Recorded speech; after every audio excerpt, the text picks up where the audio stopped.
Author and historian Northcote Parkinson once said that the man who's denied the opportunity to take decisions of importance starts to regard as very important the decisions that he is allowed to take. Now, we see this in various settings, whether it's with a government official or a social group of some sort. People who don't have a lot of agency or freedom in their lives take these little positions very seriously and end up making our lives quite miserable, or at the very least being an annoyance.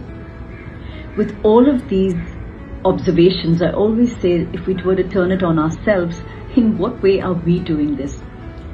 We might believe that we have a lot of power in the workplace, but perhaps not as much in our relationship.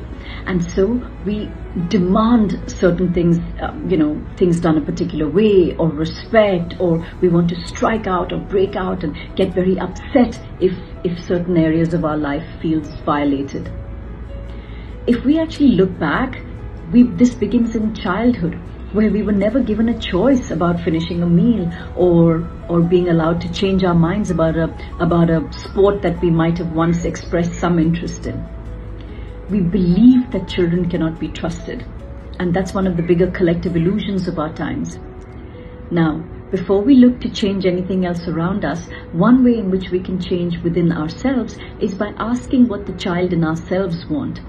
And can we learn to trust that child a little bit? It isn't about literally doing everything that the child demands, as much as it is about giving expression and understanding what's really behind that want. We have a lot more agency than we believe that we have.